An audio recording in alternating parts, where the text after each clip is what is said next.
हुजूर बाबा सावन सिंह जी महाराज की जय। Letter written by Huzur Baba Sawan Singh Ji Maharaj to his foreign followers.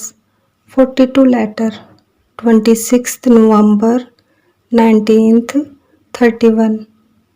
By the time the devotee reaches this stage, he too has shaken off the growth of material bonds and sensual low desires from his mind, the same mind which, working through the physical body, had established its connection through the physical organs of senses with the worldly objects, now finds himself in a different world, on the far more attractive and stable, looking at which the mind begins to discard what he had held so dear before,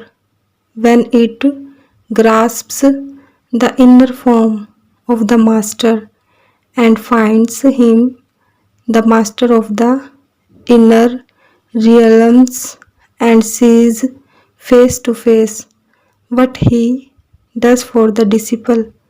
The faith becomes firm, whatever hymns and songs of praise and devotion the disciple may compose them to express his love and yearning for that form, he fails to express himself as he would like to.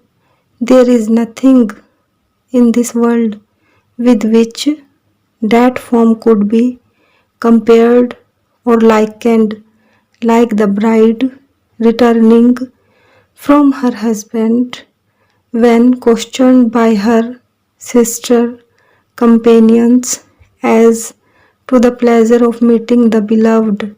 The disciple expresses himself in silence and a smile. That is his greatest eloquence. This form of the master has a magnetic influence which holds the mind and soul of the disciple there. Before that, the process of concentration is a struggle. You bring in the attention and the mind is running out again. Sometimes you may succeed, and sometimes oftener the mind, therefore, patiently and determinedly enter the arena daily and stick to the focus.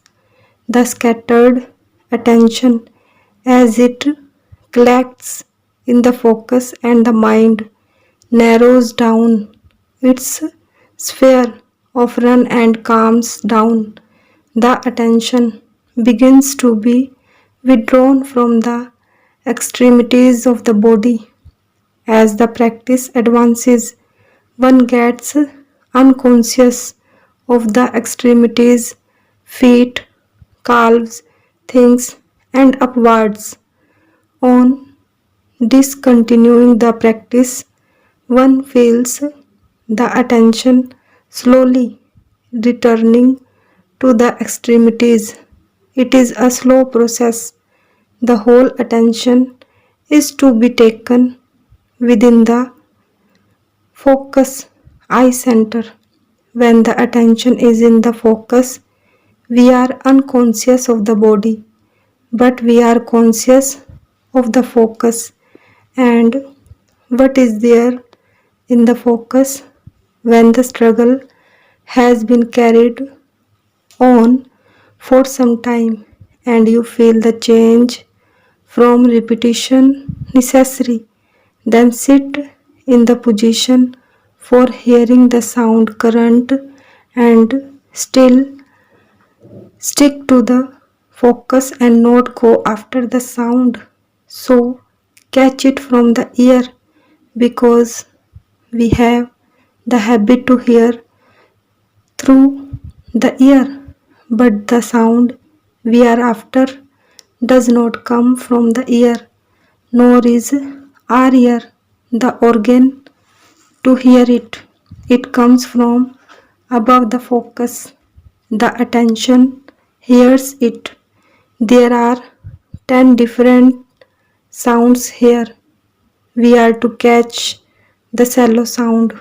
If the bell is not grasped, catch the still whistle, and failing that, the sort of noise of a railway train passing on a bridge. As the attention goes inside the focus, the different sounds become distinct and the bell will be audible. Do not go after the sound. If one goes after the sound, in catching it, the attention scatters. Here again, you will find that there is a struggle. The part of the attention is catching the sound, while that which is still in the physical body is sometimes narrowing towards the focus, causing strain or pain in the calves or some point in the spinal cord where it is held, and sometimes narrowing towards the focus, causing strain or pain the calves or some point in the spinal cord where it is held, and sometimes causing disturbance by communicating outward sensations. The strain or pain that has been mentioned above should be borne. This is the equilibrium of outwards and inward tendency of the mind. It is not the strain or pain that will leave any ill effects on the body. The best way to succeed in this stage of equilibrium is to look up into the focus and not to let the attention slip down. It is the attention that feels the strain or pain, and it, instead of giving attention to this part of the body, one ignores it and instead engages the attention in the focus. The strain or pain will disappear and the residual attention will have been pulled up a step. And if you do not stick to the focus but let the attention slip down, the strain or pain will disappear also. But the attention is now outward and the game is lost. However, by daily practice, we are to rise up to this point of equilibrium. This point determines how far we have succeeded in withdrawing our attention from the body. So long as the whole attention does not go within, it will not stay within. Below this, it hears the sound, but these sounds do not pull it up, or in other words, the scattering tendencies of the attention do not allow it to go at the various regions which have been mentioned as resembling to the sound of material instruments like bell and guitar, etc. But in reality, there is no comparison. To give an idea as best as it can be given, one has to resort to what one is already familiar with. The unknown is explained in terms of to us in terms of the known. Guitar, flute, etc.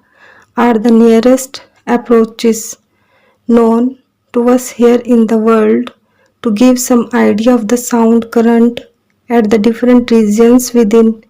These lights and sounds are the characteristics of those regions, and any soul that goes within shall see and hear the lights and sounds characteristics of the region through which it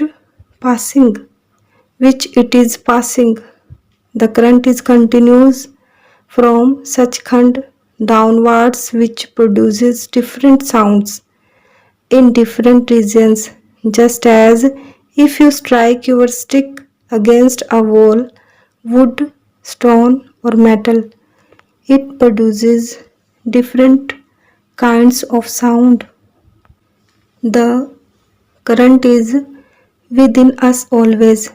We could not live without the current. The current is the life. The sound is going on within without any interruption, and so is the light within. Why we do not hear the sound and see the light? The reason is that our mind is shaking, our attention wanders. One does not see the reflection of his face in agitated water.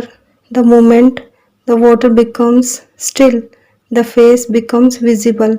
Now, if the water is muddy, the mud brings in an additional disturbing factor. So, purity of mind and calmness are the prerequisites to see what lies inside the focus. When sitting for the exercises, throw out all other ideas from the mind, just as Pind and and Brahmand are not the abode of the soul. Sachkhand is its abode. Pind and are not the abodes of the mind as well. The mind gets its derivation from Trikuti. The soul and the mind are both misfits here on the physical plane. They are never at rest. How could anybody be at peace in someone other's home? Both are in search of their homes and have carried on this search. Nobody can say since whenever since they left their respective homes. Soul is misguided by mind, and mind by senses, and senses by objects of sense. Objects control the senses, senses control the mind, and the mind controls the soul. The whole order is thus reversed. With proper guidance, mind should control the senses, and the soul should control the mind. That a shame that soul, the child of Satnam, is Sachkhand, be a subservient to the mind, the child of Brahm of Trikuti, and this child of Brahm subservient to senses, and senses hopelessly attached to material objects.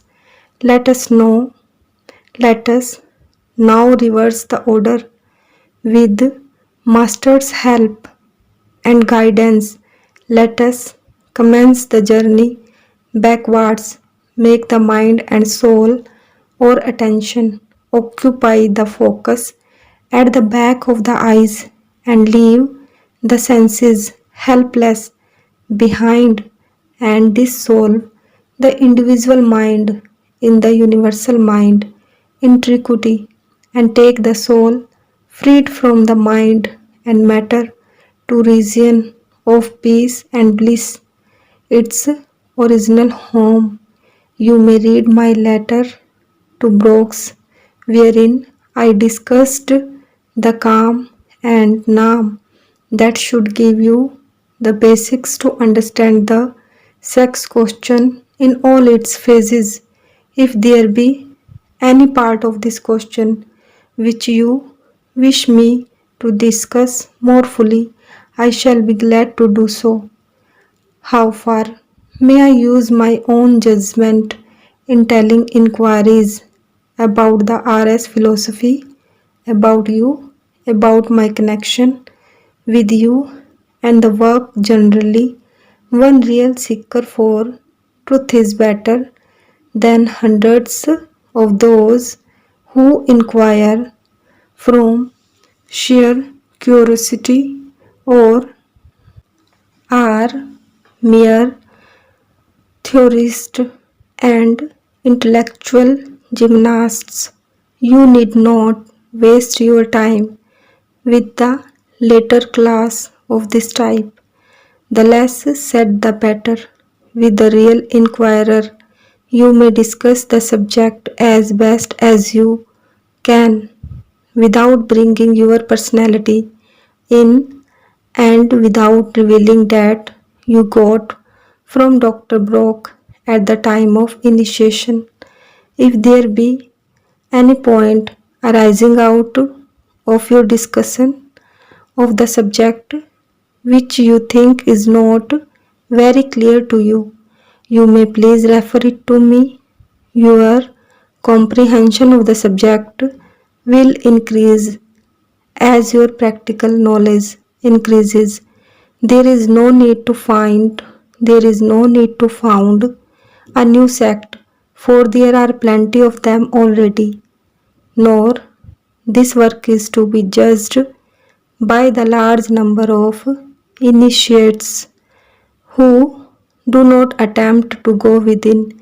As I have said already, one real seeker is better than a crowd that has no deeper insight than an idle curiosity. It is pure unalloyed spiritual work which holds no promise to cure the sick or blind or improve their worldly position.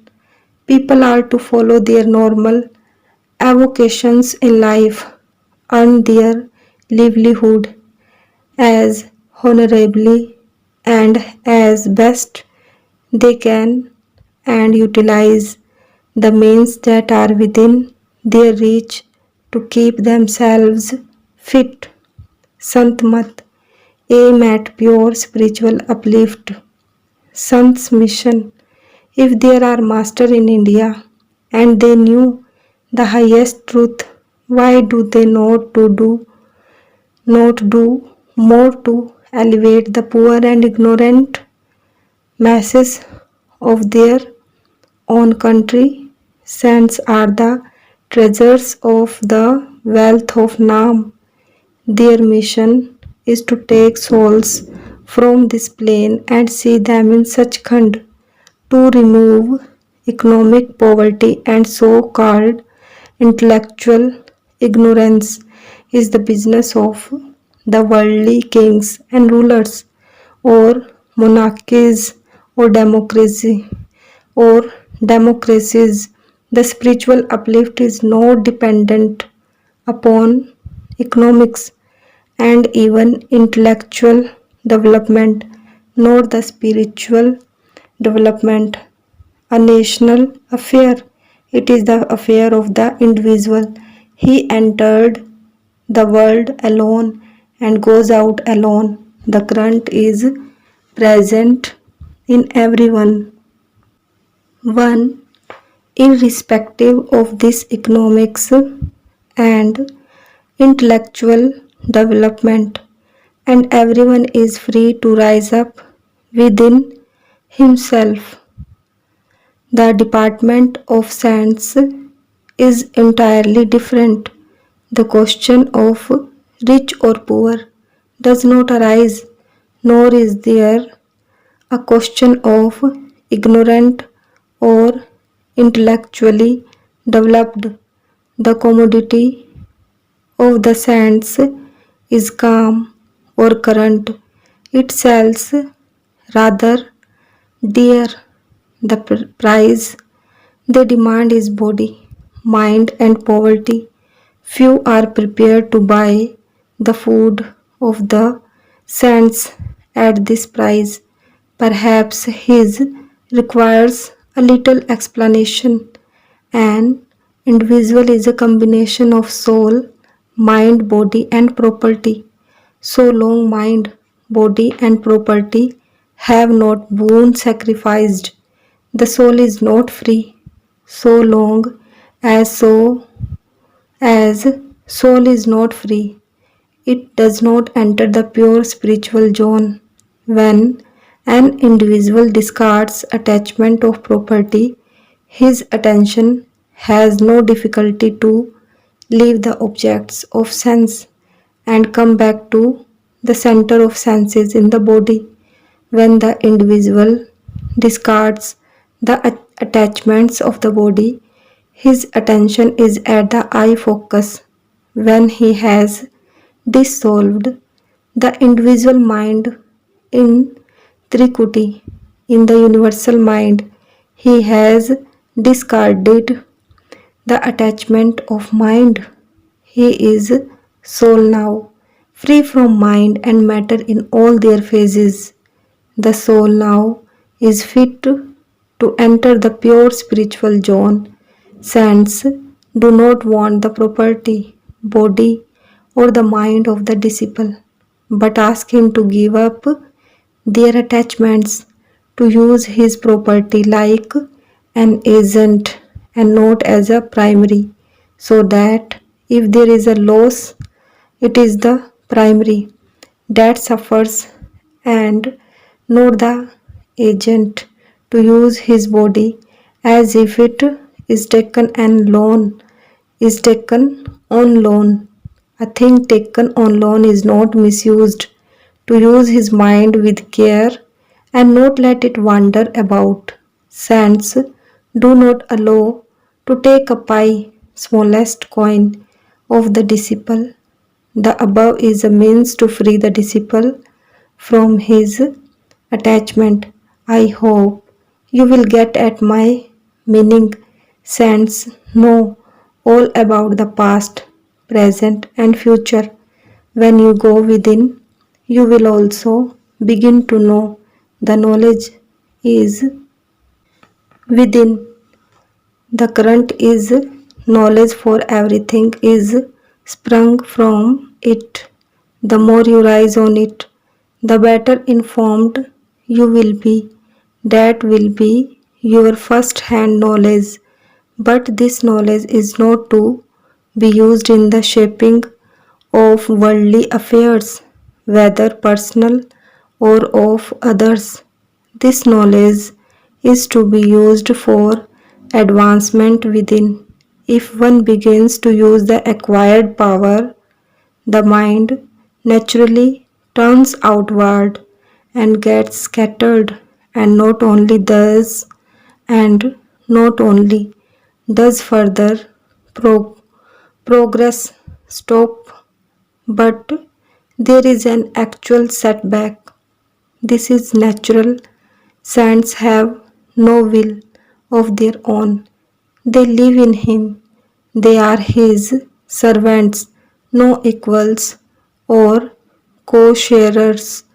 They do not assert themselves against His wish. It is Bhakti Yoga. As His dear children, He gives them everything. You will value the saints when you will go within and see for yourself what the Master does for the disciple and how through the maze of mind and matter he lifts the soul. There is considerable literature in Gurumukhi, but much more in Hindi. It will be very good indeed if you could learn Hindi or Gurumukhi. Hindi preferably, both are very much allied. The Gurumukhi script is easier, for there are very less half-sized letters. However, it is difficult to acquire proficiency in a foreign language. You may please pick up whatever facilities are available. It will be of great help to you later on when you may choose to render some of our literature into English. Just as a cow, even if let loose, will not go very far away from its calf. Similarly, our mind do not go very far away from the worldly objects to which they are attached. As the cow is attached to the calf, our first business is to detach it, the mind, and bring it inside the focus. The whole attention is to be brought in, although the current is audible even before this happens, but it does not attract and pull up very much, just as a magnet will not attract with any force a dirty, rusty piece of iron. With attention in the focus, hear the current, but do not go after the current. The sound will come to you of itself. Cut off all the sounds. Catch the bell sound, and when bell is caught, leave the others. When hold the attention will be inside the focus, light will come automatically. Light is there even now, but your attention is shaky and is out of the focus. Both the power of hearing and the power of seeing, should be practiced. The power of hearing to hear the current, and the power of seeing to see even the darkness in the absence of light. I will write to you some other time on the different powers of yoga. I have received your letter of September 14th as well. Jesus performed the miracles that are attributed to him in the New Testament. Saints have the power to do them, but Jesus was wrong in utilizing his powers that way. If Jesus had lifted the souls up from his physical plane, he would have done better. When you have a chance to go to him within and someday meets Jesus, you will be in a position to see it for yourself. Regarding the limit to reach the first stage, I am afraid no time limit can be fixed for an individual or strike an average. It is entirely a path of love.